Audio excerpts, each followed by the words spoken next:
Bem-vindos ao Clube Privado. Abrimos as portas para recebermos Carlos Monteiro. Ele é o presidente eleito, recentemente eleito, da Conselhia do PS e é também o vice-presidente da Câmara. Bem-vindo, Sr. Presidente e Sr. Vice-Presidente. Obrigado. Carlos Monteiro foi recentemente eleito, como acabei de dizer, líder da Conselhia da Figueira da Foz do PS. Já traçou as linhas fundamentais, as linhas de ação deste seu mandato? Já, aliás, foram um bocadinho traçadas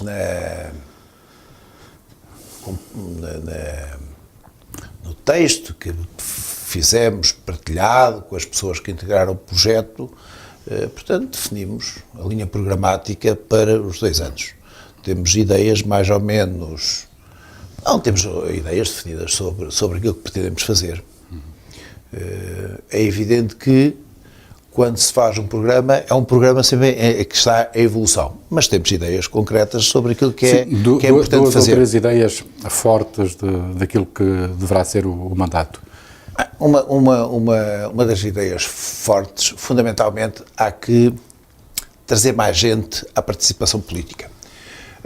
Hoje, um pouco com as redes sociais, com o Facebook, as pessoas têm um conjunto, emitem a opinião sobre tudo, mas é uma opinião muitas vezes não discutida, não partilhada, não participada, e acho que em termos cívicos e políticos é necessário incrementar essa discussão.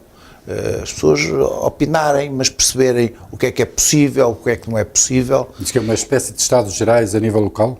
Uns Estados Gerais a nível de freguesias também. Porque mesmo, muitas vezes, nós centralizamos a discussão da atividade política nos interesses de Lisboa, Porto, hoje, quiçá, até mais de Lisboa, e que vamos esquecendo um bocadinho da região. E nós depois na região também centralizamos onde vivem mais pessoas. Acho que é importante nós tendermos isto às freguesias, aos locais, as pessoas participarem também no sítio onde vivem e emitirem a sua opinião sobre aquilo que podem melhorar, o que é que podem fazer, o que é que pode ser feito, serem mais interativos no processo. Uma outra ideia. Linhas, digamos, que vão orientar o mandato. Pronto. Essa é, depois também, estava aqui no âmbito, no espaço freguesia, depois temos também de trazer as pessoas a discutir as questões de âmbito mais regional e dou já outra que é de âmbito mais nacional.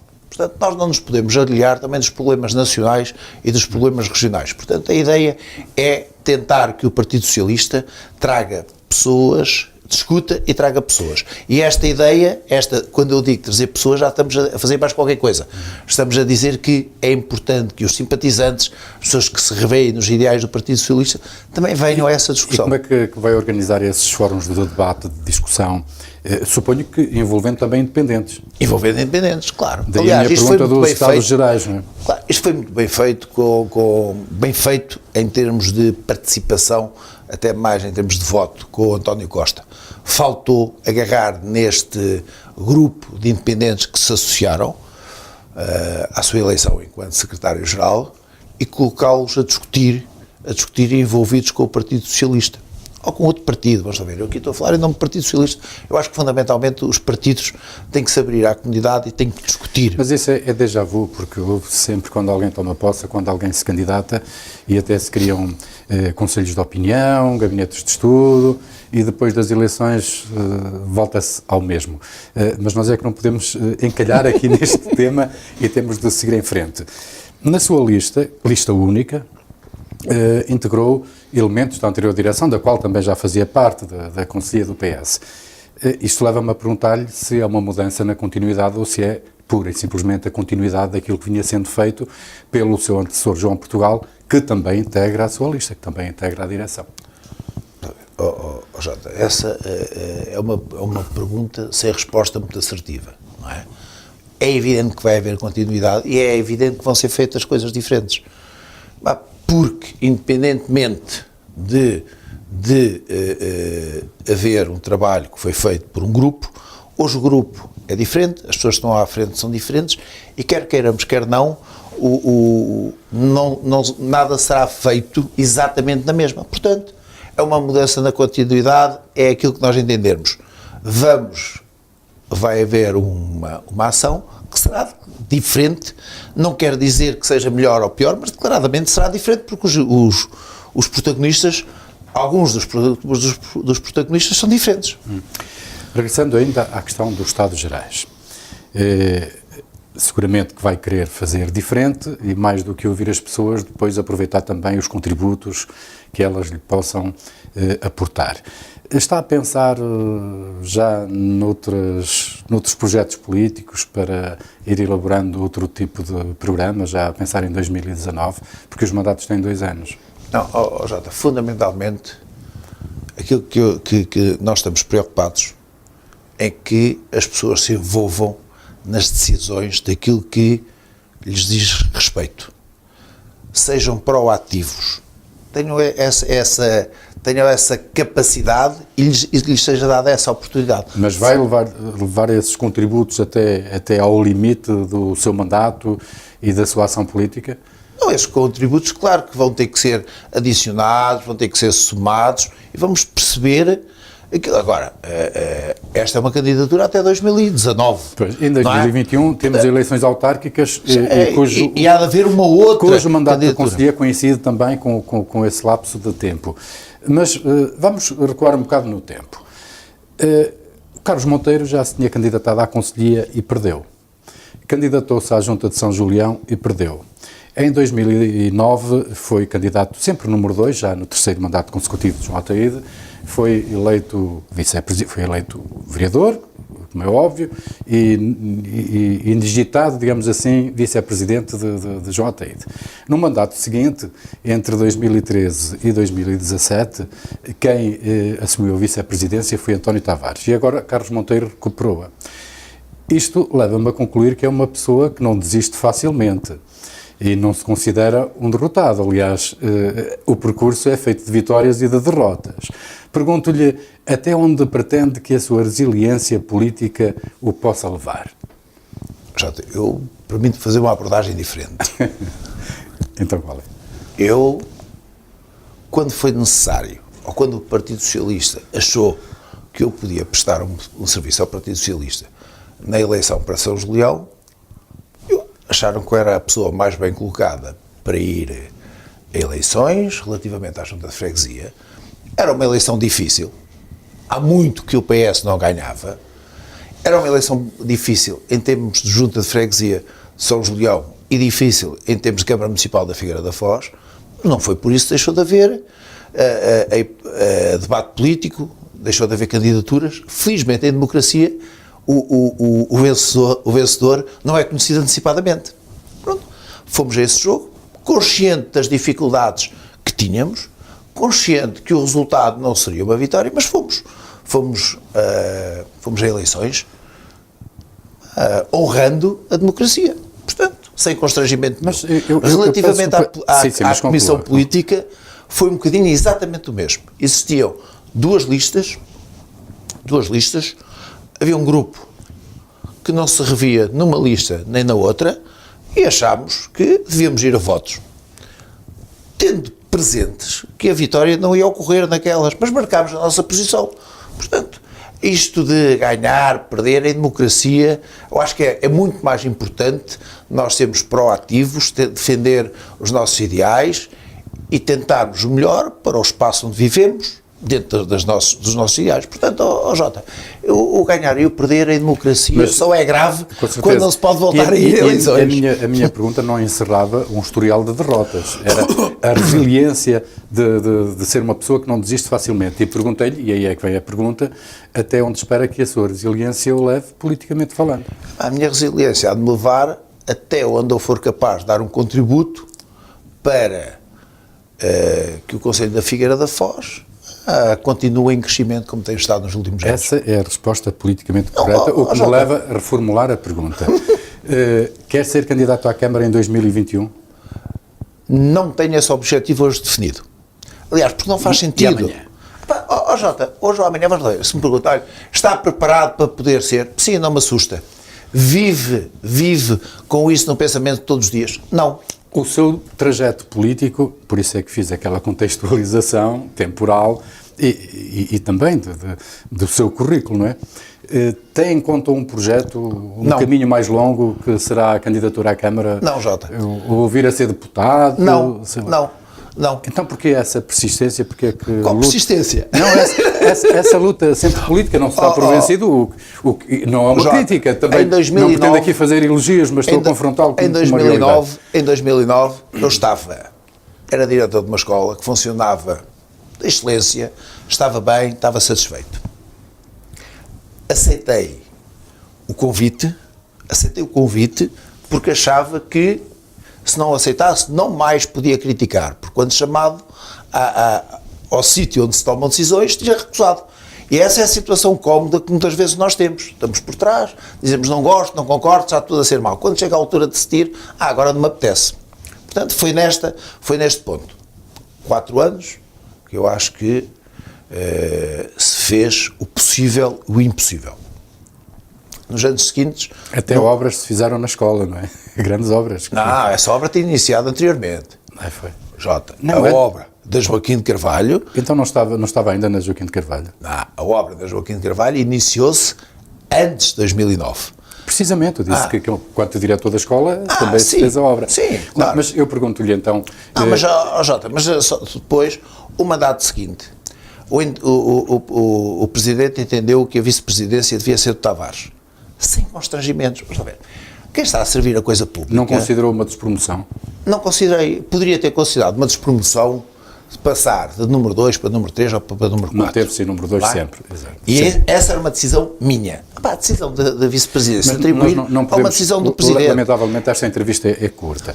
Eu volto a fazer-lhe a pergunta. É candidato à Câmara, quer ser candidato à Câmara em 2021, já disse que não nega, que está preparado para vir a assumir uma candidatura. Gostava de ser candidato? Jota, não consigo... Vamos lá ver. Eu hoje, em 2018, estava a dizer 2017, em 2018, é algo que, se eu quiser pensar nisso, vou viver obcecado 2, 3 anos com essa situação. Essa não é a minha preocupação, Jota. Não pretendo obcecar os seus dias. Pergunto-lhe se gostava, se gostaria de ser candidato. Sente-se preparado, já disse. Tem-se preparado, aliás, tem tido ser candidato à Câmara, eu acredito que ser candidato a uma Câmara como a da Figueira da Foz, ou outras, prestar serviço público, eu acho que qualquer um de nós gostaria. Eu, sobre isso ao Jota, estava capaz de devolver a pergunta, que acho que o Jota também gostaria. Mas eu estou aqui para fazer perguntas, não para responder. Sim, claro, e até que sim. Nem sou político, agora, não é? Mas... se as condições estão reunidas em 2021 para isso é uma questão diferente e não é algo com que eu... Mas não rejeita essa possibilidade? Não rejeito, mas não vivo com isso no pensamento todos os dias. Qual é a diferença que nota na Câmara, na oposição à Câmara, entre os atuais elementos vereadores da oposição e os anteriores? Ou seja, comparando com o mandato anterior e com este mandato. Jota, existem diferenças, Mas de estilo ou de substância? De estilo e de substância. De estilo e de substância. Sim. Em favor de quem? Em detrimento de quem? Mas não, são posições diferentes. Jota, não julgo que não tenho o direito de estar a emitir opinião sobre as pessoas que estão a fazer a oposição. Acredita que o trabalho que desenvolveu nos bastidores da política e também no âmbito do seu exercício autárquico durante os 4 anos do mandato anterior, que terão contribuído para ter um maior capital político, para se candidatar à conselhia em lista única, não houve contestação, foi, eu não diria unânime, mas foi quase, avaliando pelos resultados que obteve, não é? O trabalho que se foi feito, e não foi feito por mim, foi feito por toda uma equipa, é um trabalho de proximidade, tentando resolver os problemas do Conselho, tentando resolver os problemas das pessoas e tentando contribuir para uma Figueira melhor. Acredito que, tendo esse resultado sido obtido, que as pessoas tenham considerado que era possível continuar e fazer também um trabalho semelhante no partido. Portanto, é evidente que sim. Mas, agora, além disso... Não vê que tenha sido mais do que isso? Sim, mas é um trabalho de grande possibilidade com as pessoas. Quando se está a exercer lugares no poder autárquico, quer nas juntas de freguesia, quer nas câmaras municipais, há um grande trabalho de proximidade com as pessoas, é evidente que sim, e esse trabalho também permite depois nós conhecermos melhor o Conselho, melhor as pessoas, e as pessoas conhecerem de nós melhor. Parte do reforço da maioria absoluta do PS, segundo, não direi a opinião pública, mas uma opinião mais politicamente esclarecida, atribui ao trabalho que foi fazendo ao longo dos 4 anos anteriores, sobretudo junto das bases, do cidadão comum. Não, acho que é o trabalho de uma equipa que se traduziu... Não lhe fica nada mal essa modéstia, está a repetir-se, e não vamos desenvolver este assunto porque o tempo corre, não é? Vamos passar à pergunta seguinte, porque já me respondeu esse assunto. João Ataíde está no último mandato, terceiro e último mandato, porque a lei não permite mais mandatos. Como é que acha que João Ataíde vai ser lembrado na Figueira da Foz como Presidente da Câmara? Eu acho que vai ser lembrado como o Presidente da Câmara que agarrou na Câmara nas situações mais difíceis, provavelmente, que era possível pós 25 de Abril, e que se mexeu em tudo.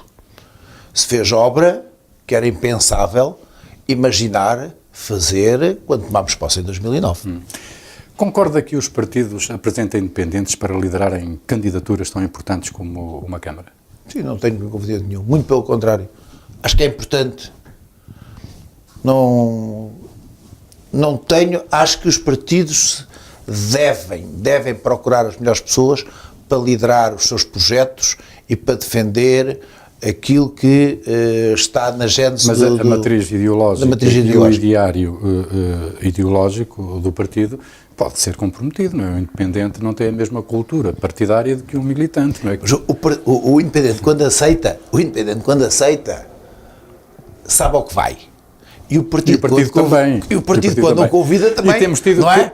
De resto, a confirmação disso que me diz, aliás, em momentos favoráveis como desfavoráveis nessa relação. Mas podia ser militante. Podia ser um militante. Nos últimos 16 anos, não é? Sim, exatamente. Com Duarte Silva como com João Ataíde.